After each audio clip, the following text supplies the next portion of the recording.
बिस्मिल्लाहिर्रहमानिर्रहीम। अस्सलामुअलैकुम। इल्म की बात देखने वालों को राव कमर रिजवान नई वीडियो में खुशामदीद कहता है। दोस्तों, सन 1991 से पहले इस दुनिया का कोई इंसान ये नहीं जानता था कि खुदाई का दावा करने वाले का क्या हाल हुआ, उसकी बाकियात कहाँ हैं।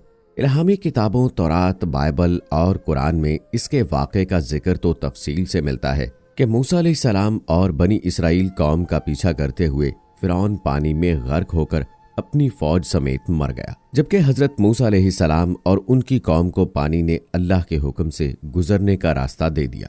इसके बाद फिरौन का क्या हुआ, इसके बारे में बाइबल और तौरात तो खामोश हैं। अलबत्ता इसके अंजाम के मुतालिक एक अजीब बात कही गई जो अक्सर मुसलमान भी पढ़कर बगैर समझे ही गुजर जाते हैं और इस इशारे को नहीं समझ पाते। सूरह यूनुस में फिरौन के मरने के बाद के अंजाम के मुतालिक आता है कि बस हम तेरे बदन को समंदर से निकाल कर महफूज कर लें ताकि बाद में आने वालों के लिए एक इबरत बन जाए। दोस्तों, ये वाकया आज से 3500 साल पहले पेश आया था। फिरौन के मरने के बाद समंदर ने उसकी लाश को अल्लाह के हुक्म से उगल दिया, जबकि बाकी लश्कर का कोई नामो निशान नहीं मिला। मिस्रियों में से किसी शख्स ने साहिल पर उसकी लाश को पहचाना तो अहले दरबार को बताया। अहले दरबार फिरौन की लाश को दरबार में लाए। दरबारियों ने मसाला लगाकर पूरी शान और एहतराम के साथ ताबूत में रखकर महफूज कर दिया। फिरौन की लाश को हनूत करते हुए एक बड़ी गलती ये हुई कि चूंकि ये बहुत अरसा पानी में रहा तो उसके जिस्म पर नमकियात मौजूद थे और उन लोगों ने नमकियात को साफ किए बगैर ही उसकी लाश को हनूत कर दिया। वक्त गुजरता गया और जमीन व आसमान ने बहुत से इनकलाब देखे, यहाँ तक कि हर चीज जमीन के नीचे छुप गई। फिरौन की लाश भी जमीन के नीचे छुप गई। उनके वाकयात सिर्फ किताबों और किस्सों में मिलने लगे। 2000 साल बाद जब नबी मुकर्रम सल्लल्लाहु अलैहि वसल्लम तशरीफ लाए और उन पर कुरान मजीद नाजिल किया गया तो इसके अंदर अल्लाह ताला ने फिरौन की मौत और इसके हनूत करने के वाक़े को तफसील से बयान कर दिया। दोस्तों, इसके बाद फिरौन की लाश को ढूंढने का सिलसिला शुरू हुआ और जब फिरौन की लाश मिली तो इस पर कई किस्म की रिसर्चेस और टेस्ट किए जाने लगे। एक हालिया रिसर्च में कुछ तफसीलात सामने आई हैं और किस तरह ये दीन इस्लाम की हकानियत और कुरान मजीद की सच्चाई को साबित करते हैं। आज की इस वीडियो में आपको इसी तफसीलात से आगाह किया जाएगा, लिहाजा वीडियो को आखिर तक लाजमी देखिएगा। और आगे बढ़ने से पहले हमारे चैनल इल्म की बात को सब्सक्राइब कर लें और साथ में मौजूद बेल आइकॉन को भी जरूर प्रेस कर लें ताकि आने वाली वीडियोस का नोटिफिकेशन आपको बर वक्त मिलता रहे।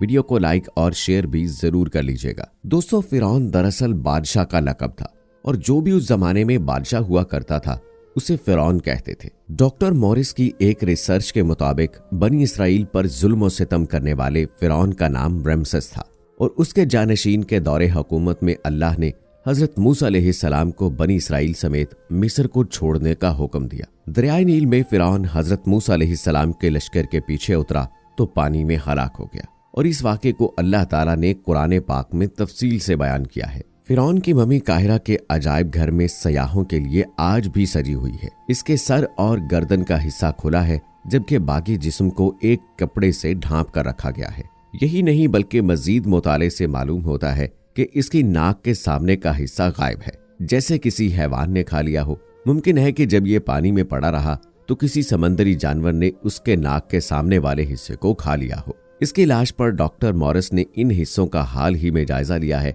जो कि इस वक्त ढक कर रखे गए थे और उनकी तस्वीर भी उतारी गई हैं। फिर एक लेजर माइक्रोस्कोप के जरिए इनका मजीद मुतालिया किया गया और इन तहकीकात के नताइज इन तमाम मफरूजों को तकवीयत बख्शते हैं जो कि फिरौन की लाश के महफूज रहने के मुताल्लिक कायम किए गए थे। इस तहकीक के मुताबिक फिरौन की लाश ज्यादा अरसे तक पानी में नहीं रही थी।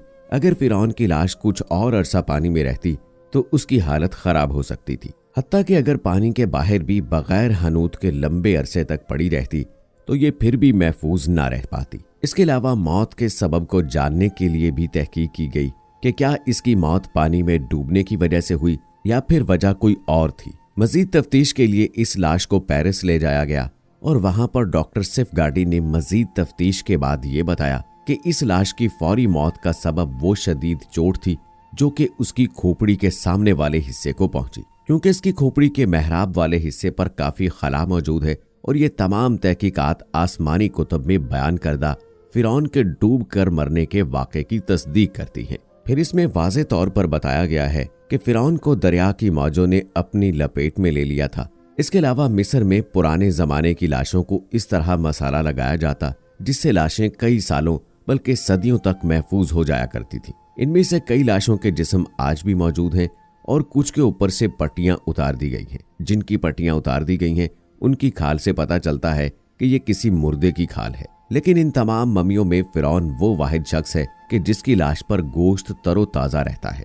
अल्लाह ये बेहतर जानता है कि ये बात सच है या झूठ, लेकिन कहा यह जाता है कि इस म्यूजियम में कुछ खास किस्म के चूहे भी पाल कर रखे गए हैं जो कि हर साल 15 मार्च को फिरौन की लाश पर खास तौर पर छोड़े जाते हैं और इस रोज काहिरा का म्यूजियम मुकम्मल तौर पर बंद होता है। ये चूहे इस लाश का बड़ा हुआ गोश्त खा जाते हैं। बाद अज़ा इस लाश की पट्टियां दोबारा से नए सिरे से करके इसको वापस शीशे के ताबूत में रख दिया जाता है जहां इसका गला और सर खुला होता है, जबकि सारे जिस्म पर पट्टियां और एक खास किस्म का कपड़ा मौजूद होता है। इन हकायक और नताइज से जाहिर ये होता है कि अल्लाह ने फिरौन की लाश को महफूज रखने का खास एहतमाम किया था, जिसकी वजह से हजारों साल तक जमाने के हालात से ये लाश महफूज रही और आखिरकार 19वीं सदी में इसको दरियाफ्त किया गया और ये क़यामत तक सामाने इबरत बनी रहेगी। इस लाश के हवाले से हमें ये सबक मिलता है कि तकब्बुर और गुरूर सिर्फ अल्लाह की जात को सजता है और वही तकब्बुर करने वाला सबसे बड़ा मालिक और राज़िक है। और अगर कोई इंसान खुद को तकब्बुर के लायक समझे तो फिर उसका हाल भी फिरौन जैसा होता है कि जिस पर आने वाली दुनिया भी लानत करेगी और उससे इबरत हासिल करेगी। दोस्तों, कुरान मजीद में हजरत मूसा अलैहिस्सलाम के किस्से में 2 फिरौनों का जिक्र आता है। एक वो जिसके जमाने में आपकी पैदाइश हुई और जिसके घर में आपने परवरिश पाई, जबकि दूसरा वो जिसके पास दीन हक की दावत और बनी इसराइल की रहाई का मुतालबा लेकर पहुंचे और वो बहेरा अहमर यानी बहेरा कुलज़म भी जिसे कहा जाता है उसमें गर्क हुआ। ऐसा ख्याल किया जाता है कि पहला फिरौन रमसेस दोम था, जबकि जिस फिरौन के गर्क होने का जिक्र है वो मनफतह था और कुरान मजीद में इसकी लाश को निशाने इबरत बनाने का भी कहा गया है।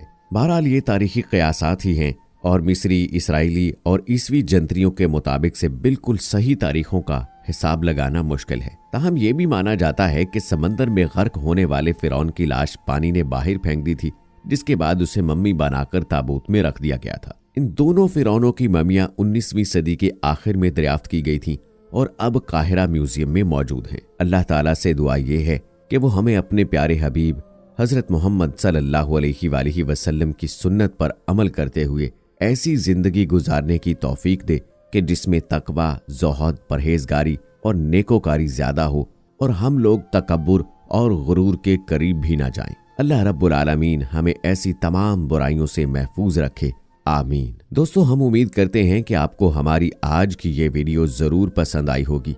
अगर आपको हमारी आज की ये वीडियो पसंद आई है तो सबसे पहले तो इस वीडियो को लाइक करें और अपनी राय का इजहार कमेंट सेक्शन में करें।